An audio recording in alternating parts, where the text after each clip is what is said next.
Olá, retomamos com mais uma aula de processo penal aqui pelo PCI Concursos e a partir de agora vamos entrar no estudo da teoria geral das provas no processo penal. Muito bem, esse tema é muito importante, ele parte de uma análise das provas dentro de uma lógica da teoria geral e depois a gente analisa as particularidades das provas especificamente no processo penal. Muito bem, vamos lá então, já começando com o conceito do que seria prova. Vamos dentro de uma teoria geral da prova. O que é prova, né? Vamos a um conceito. Prova é todo elemento de convicção levado ao processo.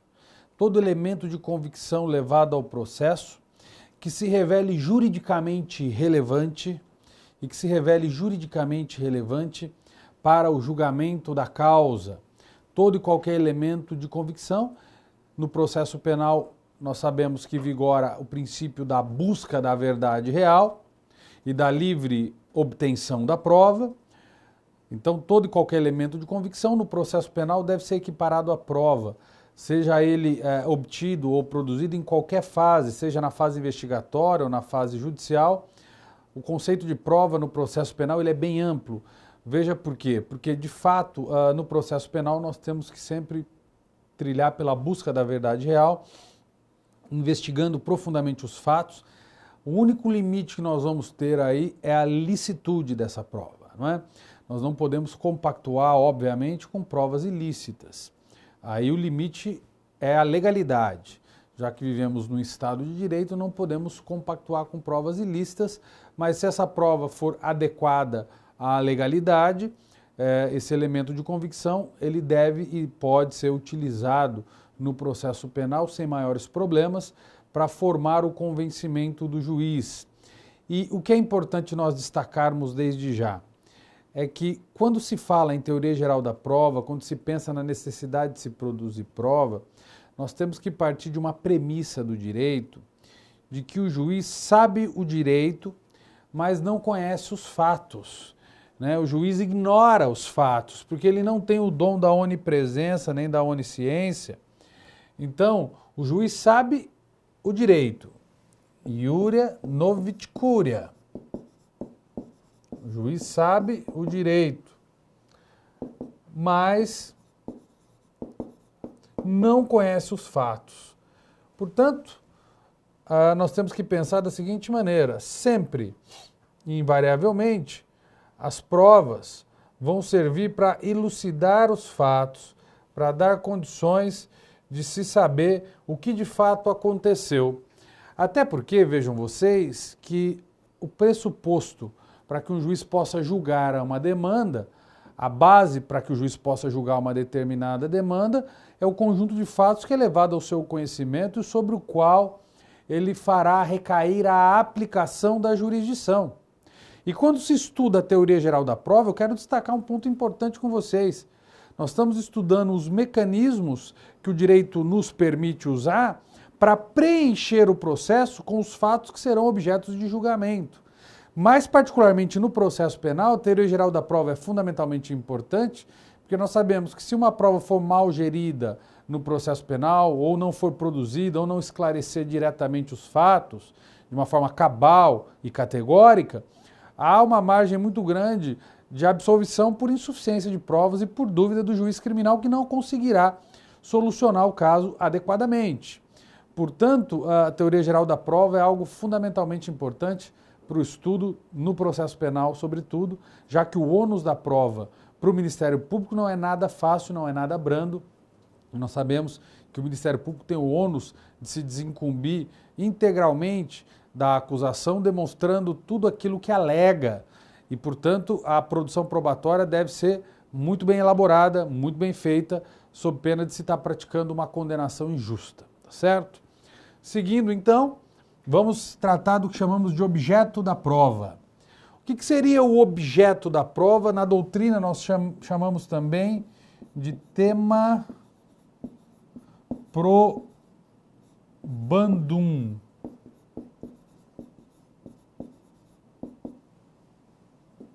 Tema probandum, tá? Vamos lá, vamos falar agora desse objeto da prova. O que seria o tema probandum, objeto da prova? o conjunto de fatos relevantes e indispensáveis e necessários para um julgamento válido e adequado da causa. Então, todo e qualquer fato, objeto da prova, o conjunto de fatos que devem ser produzidos, que devem ser demonstrados ao juiz, para que de alguma maneira ele tenha a condição de julgar a causa e, mais do que isso, para que ele possa fundamentar adequadamente a sua sentença. Vejam que a produção probatória vai dar ao juiz condições de fundamentar a sua sentença do ponto de vista fático. O juiz tem na produção probatória realizada pelas partes o embasamento necessário para formar a coisa julgada material. Ora, a coisa julgada material tem como seu substrato, como a sua essência, os fatos que foram alegados e provados e tomados em consideração pelo juiz para formatar uma sentença e formatar um julgamento minimamente válido, tá certo? Então, é nesse aspecto que nós definimos aí o que chamamos de tema probandum, ou objeto da prova. Tema probandum ou objeto da prova. Muito bem. Nós temos uma série de modalidades de provas que vamos estudar mais à frente, mas cada tipo de prova tem uma correlação específica com determinado fato. Por exemplo, as provas periciais têm uma priorização para comprovação de materialidade. As provas testemunhais servem normalmente mais para demonstrar e comprovar a autoria do crime, tal como a confissão e o interrogatório. Então, veja, cada tipo de prova vai ter uma característica e uma tendência a demonstrar um determinado fato relevante, tá? Vamos falar agora do sujeito da prova. Quem que é o sujeito da prova? O sujeito da prova é aquele que participa da produção probatória. O sujeito da prova é aquele que, de alguma forma, por determinação da lei processual, do Código de Processo Penal, vai figurar na produção dessa prova, na edição dessas informações perante o juiz. Então vamos lá, quem que seria o sujeito da prova testemunhal? Ora, a própria testemunha, que vai a juízo assumir os seus deveres de falar a verdade, de comparecer em juízo, enfim. Testemunha é sujeito da prova testemunhal. O perito é o sujeito da prova pericial, porque é quem vai elaborar o estudo científico para fins de se demonstrar a uma determinada constatação científica que demanda um determinado conhecimento, não é isso? Então nós temos aí cada sujeito da prova para um determinado tipo de prova. Prova documental, quem que vai ser o sujeito da prova documental? O agente que editou aquele documento, ou o órgão que editou aquele documento, e assim sucessivamente.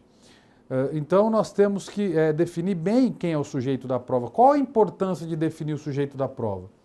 É fundamental identificar o sujeito da prova, porque é o sujeito da prova que, por força de lei, virá a juízo para participar da produção dela em contraditório. Daí a grande importância, daí a grande razão de se ter em consideração o sujeito da prova. Ele é que vai ser questionado, ele que vai ser a fonte da informação que vai formar o convencimento do juiz, tá certo? Muito bem. Seguindo, vamos falar então da finalidade ou das finalidades da prova, melhor dizendo, né? E aqui eu vou colocar dois tipos de finalidade. A prova pode ter uma finalidade meramente informativa ou meramente informativa, e uma finalidade instrutória, informativa e instrutória. Vamos lá. O que seria a finalidade meramente informativa da prova? Finalidade informativa da prova significa dizer que a prova ela vai servir apenas para informar, por exemplo, o Ministério Público a respeito da ocorrência de um crime, para que o Ministério Público delimite o âmbito de sua acusação, para que o Ministério Público até possa, com base nessa informação, postular alguma medida cautelar. Quando nós falamos então de finalidade informativa da prova, nós estamos atribuindo a ela um valor probatório relativo. A prova aqui, quando ela tem esse viés meramente informativo, ela não foi colhida ainda sob o manto do contraditório, ela ainda não foi confrontada, não foi dialetizada no curso do processo. Ela é apenas uma informação coletada ou no inquérito ou em alguma outra investigação criminal, e quando ela existe apenas para informar, Significa dizer que ela não serve para instruir a causa, porque ela não foi submetida a uma legitimação pelo crivo do contraditório.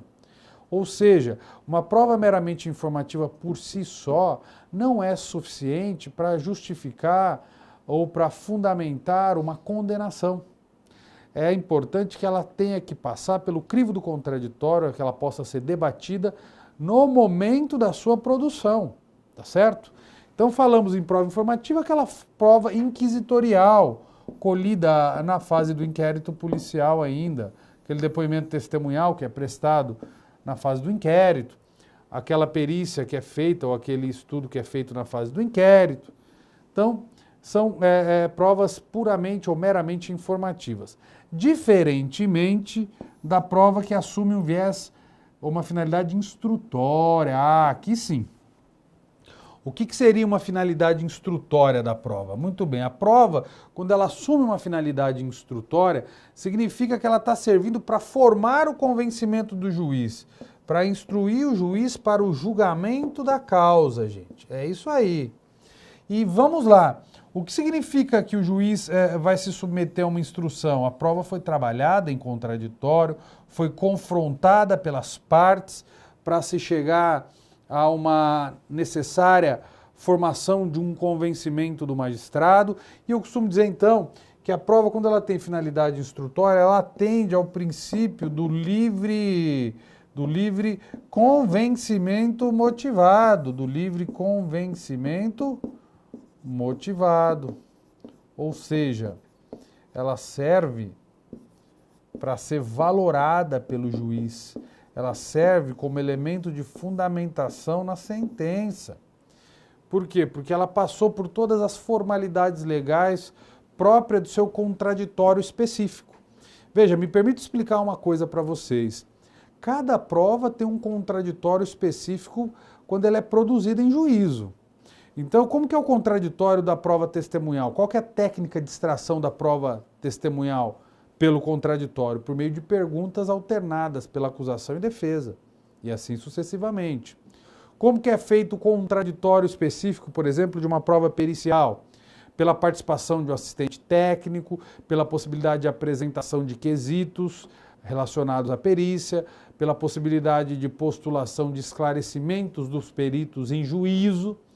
Enfim, cada prova tem um contraditório próprio. Como que é, por exemplo, o contraditório de uma prova documental?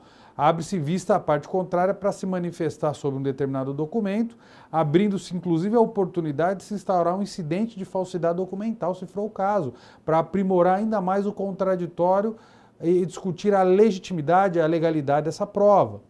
Então vejam, é importante saber isso, hein? Cada prova tem um contraditório específico e nos exames e nos concursos públicos são cobrados conhecimentos afetos ao tipo de contraditório ou à formalidade legal de cada prova. Então, eu sugiro que façam esse estudo, entendam de maneira muito clara como que é a extração da prova em contraditório, em cada circunstância, em cada situação específica prevista no Código, impondo-se, obviamente, as formalidades legais que são inerentes a essa produção probatória, tá certo? Mas eu disse a vocês, né, que as provas têm como objeto determinados fatos, né? Agora, alguns fatos não são objeto de prova, não dependem de prova. São fatos que, por força do ordenamento jurídico, o legislador dispensou a produção probatória dessas provas. E ao dispensar essa produção probatória, cria-se um expediente para facilitar a condução do processo. E por que se tem que criar um expediente para facilitar a condução do processo? Porque a fase instrutória, onde se produz prova, todos nós sabemos, ela é uma fase muito complexa. Uma fase, eu diria, não só complexa, mas também demorada, onerosa, formalista. A fase instrutória de produção de prova é a fase que pode mais dar problema no processo, que gera maior número de causas de nulidade, que gera maior dificuldade, maior intensidade de atividade das partes e atenção por parte do juiz De modo que o ordenamento jurídico vai criar alguns expedientes técnicos para facilitar a condução do processo, dizendo que alguns fatos, por uma questão até de presunção do ordenamento, não vão depender de provas. Determinadas situações processuais vão se estabilizar no processo, a ponto de não ter que produzir provas sobre determinados fatos. Então, nós vamos fazer alusão, fazer menção sobre essas circunstâncias agora, a partir de agora. Então, vamos lá. A doutrina diz que os fatos incontroversos não dependem de prova. Mas o que são fatos incontroversos? Vamos primeiro entender o que seria um fato incontroverso. O fato incontroverso não depende de prova, mas o que é fato incontroverso? Ora, fato incontroverso é aquele baseado em pontos pacíficos. Fato incontroverso é aquele em que existe uma afirmação da acusação, não é isso? E aí a defesa não contesta essa acusação. Então ele se torna incontroverso ou se torna o que nós chamamos de ponto pacífico. Por quê? Porque o fato controverso é o fato que ele é contestado. A acusação afirma, a defesa contesta, e aí você tem uma questão a ser dirimida pelo juiz, para ver qual ponto deve prevalecer, se é o ponto da acusação ou o ponto da defesa. Isso aqui é uma questão, e ela deve ser solucionada. Agora, quando os fatos são incontroversos, não há questão. É o fato afirmado que não é contestado. Fato afirmado e não contestado igual a fato provado. Essa é uma premissa da teoria geral do processo. Uma premissa que é própria do processo civil, onde vigora a busca da verdade formal. Vamos tomar um cuidado aqui no que diz respeito ao processo penal. Fato incontroverso no processo penal, ele só vai ter eficácia, efetivamente, ele só vai produzir um nível de convencimento ao magistrado se a acusação se desincumbir do seu ônus probatório. Aqui eu estou abrindo uma exceção, porque os fatos incontroversos no processo penal têm uma lógica diferente do processo civil. Aqui no processo penal, até os efeitos da revelia são distintos do processo civil. No processo civil, se o autor entra com uma petição inicial, afirma o fato e a defesa não contesta, há uma presunção de veracidade dessa inércia da defesa. E aí presume-se que aquilo que foi afirmado e não foi contestado já está provado. Aqui no processo penal não é bem assim. Aqui o fato incontroverso ainda assim vai depender de prova. Eu estou colocando isso para fazer um paralelo entre o processo civil e o processo penal. Outra questão que é importante a gente pensar quando fala em fato incontroverso. Por exemplo, a confissão do acusado por si só também não serve para comprovar a materialidade de um crime, tá certo? Porque efetivamente, o que vai acontecer? O indivíduo pode estar confessando um crime que não praticou e ele não pode ser condenado diante dessas circunstâncias, porque nós estamos lidando com a lide penal que é indisponível, tá certo? Então, tomar cuidado com isso, tá? Outra questão que é fundamental a gente analisar são os chamados fatos notórios. O que seria um fato notório? Fato notório é aquele fato de conhecimento geral, que toda a sociedade já sabe que ele existe, que caiu no domínio público, que não demanda de prova. Um caso emblemático que aconteceu na nossa história recente foi o falecimento, a morte do advogado PC Farias, que estava relacionado aos escândalos de corrupção do ex-presidente Fernando Collor de Mello. Eu me lembro que em 1996 o advogado Paulo César Farias foi assassinado. E quando foi assassinado, ele respondia a um processo no Supremo Tribunal Federal, um processo de corrupção. E veio ao conhecimento público, toda a imprensa brasileira noticiou, inclusive a foto dele, do cadáver do PC Farias, e o Supremo Tribunal Federal extinguiu a punibilidade do processo em relação ao réu PC Farias, que respondia em conexão com o ex-presidente da República, Fernando Collor de Mello, extinguiu a punibilidade pela morte do agente. Independente da juntada da certidão de óbito, independente de qualquer documento, o Supremo, por se tratar de um fato notório, extinguiu a punibilidade. Então está aí um exemplo de fato notório que produz eficácia na órbita do direito e que não depende de produção probatória, tá certo? Isso aí já facilita em muito o processo começa então a tramitar com maior facilidade, tá certo? Tudo bem. Seguindo, fatos que não dependem de prova, aqueles fatos negativos. Alguns usam a expressão prova diabólica também. Prova diabólica. A palavra diabolo em latim significa divisão e separação. Então, a prova diabólica, por quê? Porque a prova está separada do fato pela simples razão de que o fato não aconteceu. Como que faz para provar um fato que não aconteceu? Como é que nós vamos demonstrar e evidenciar um fato que não aconteceu? Um não fato. Não é? Então, é impossível a gente buscar a comprovação de um fato negativo. Não dá para exigir da pessoa que comprove um fato que ele não aconteceu efetivamente, que ele nunca existiu. E vejam vocês que essa questão ela ganha relevo no direito penal e no processo penal no que diz respeito aos crimes omissivos próprios. É importante pensar nesse aspecto, sim, porque o crime omissivo próprio, a abstenção da prática de um fato está no próprio tipo penal. Então o indivíduo deixa de prestar socorro, deixa de dar uma informação, nega ou cala a verdade numa determinada circunstância em que ele teria o dever de falar, de se pronunciar, de fazer algo. E como que nós faríamos então para comprovar a prática de um crime omissivo próprio se a conduta é um não fazer? Então nós estaremos aí diante de um grande paradoxo. Como que nós resolveríamos isso? E como que a doutrina e a jurisprudência nos orienta a solucionar circunstâncias dessa natureza?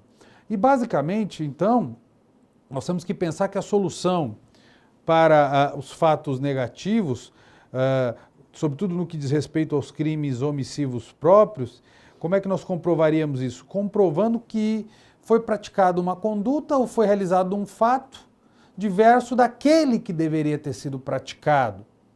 Porque assim nós estaríamos a demonstrar a quebra de um dever de agir, que estaria implícito dentro do tipo penal.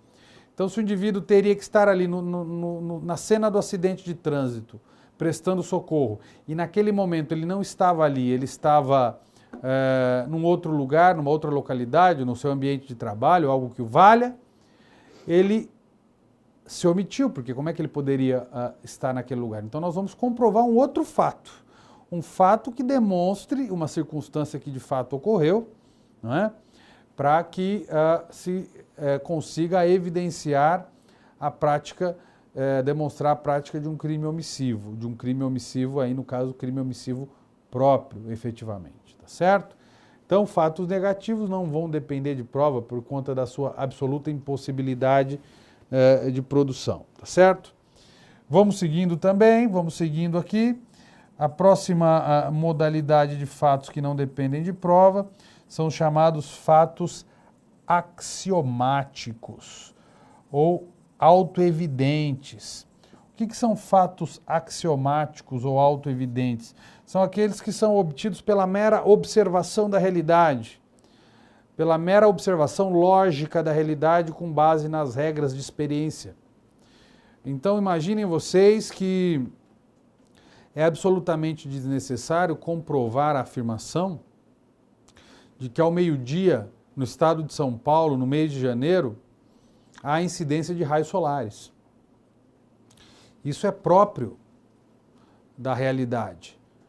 Quando alguém está acusando, o Ministério Público está acusando alguém de ter jogado uma pessoa lá de cima e ela caiu e morreu com a queda, porque foi arremessada pelo autor do crime de homicídio, eu não preciso provar a lei da gravidade, demonstrar para o juiz que a lei da gravidade existe como uma lei da física, porque ela é autoevidente.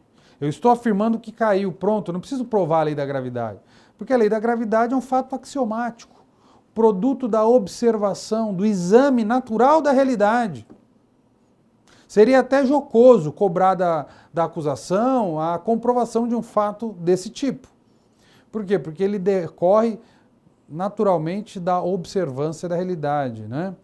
Então não há por que se buscar comprovar fatos axiomáticos que são próprios do discurso, que se confundem até mesmo com a própria argumentação de tão evidente que eles são, certo? E também, por fim, fatos que não dependem de prova são aqueles fatos presumidos por lei. Presumidos por lei. Então, o legislador cria uma série de expedientes em que determinados fatos não vão precisar ser provados. Por quê? Porque a lei já disse que eles estão comprovados. Não há necessidade de comprovação. Então, vamos lá. Qual que é o fato presumido mais importante que nós temos no processo penal? A inocência do réu. A inocência do réu é a presunção mais importante que nós temos no processo penal, porque chega a ser um dogma constitucional. A presunção do estado de inocência, o princípio da não culpabilidade, é um dogma constitucional. E assim sendo, cabe ao Ministério Público, ao propor a ação penal, se desincumbir do ônus da acusação e comprovar todos os fatos alegados para que se possa imputar a culpabilidade ao agente, ao acusado. Ele tem a seu favor a presunção de inocência, por quê? Porque se o Ministério Público, ao acusar, não se desincumbir integralmente da sua atividade acusatória, evidenciando fato por fato, de maneira cabal, de maneira evidente, de maneira muito clara, o que nós vamos ter diante dessas circunstâncias todas? A possibilidade de uma absolvição. A absolvição por insuficiência de provas, porque o Ministério Público não conseguiu suprir a barreira da presunção de inocência, suplantar essa barreira, e aí então, na dúvida, por força da presunção de inocência, haverá a absolvição dubitativa, que a gente já mencionou aqui há algumas aulas anteriores, tá certo? Seguindo, um outro fato presumido muito interessante, mas aqui é uma presunção em favor da acusação, é a chamada presunção de violência nos crimes contra a dignidade sexual. Presunção de violência nos crimes contra a dignidade sexual, ou seja, na hipótese de estupro de vulnerável. Aquela pessoa que é vítima de estupro de vulnerável, aquela pessoa que, por exemplo, tem uma idade menor do que 14 anos e que anuiu com a prática sexual, com a prática de um ato libidinoso ou da própria conjunção carnal, essa pessoa ela não tem ainda a opção e a liberdade para escolher se vai praticar o ato sexual. Ela não tem essa condição. Então, é fundamental nós percebermos que o legislador presume a violência. Mesmo que haja uma anuência, há uma violência presumida. Não é uma violência real, é bem verdade, porque a vítima concordou com a prática sexual. Não há aí violência real. Mas, sem sombra de dúvida, há uma violência presumida por lei, porque o legislador parte da premissa de que a concordância ou anuência, o consentimento da vítima mais nova do que 14 anos, que ainda não completou 14 anos, não é válida, porque automaticamente estaria havendo uma violentação aí, uma violação da dignidade sexual desse adolescente, dessa criança, tá certo? Então, é uma presunção, essa presunção ela é considerada uma presunção absoluta pela maioria da jurisprudência e da doutrina, uma presunção absoluta, significa dizer que não admite prova em contrário. Por exemplo, não adiantaria demonstrar que essa jovem de 12 anos, ao praticar o ato sexual, não só consentiu, como tinha muita experiência sexual, tinha muita vivência sexual, e aquele que é maior de 18 anos e que praticou o ato sexual seria uma pessoa inexperiente. Mesmo assim, esse indivíduo que é maior, ele teria que responder criminalmente também diante dessas circunstâncias, porque há aqui uma presunção absoluta de violência, chamada violência presumida, nas hipóteses de estupro de vulnerável, tá certo? Muito bem, concluímos mais essa aula sobre teoria geral da prova. Eu agradeço a sua participação nas aulas de processo penal aqui da PCI Concursos. Vamos continuar com o nosso curso. Boa sorte e sucesso a todos.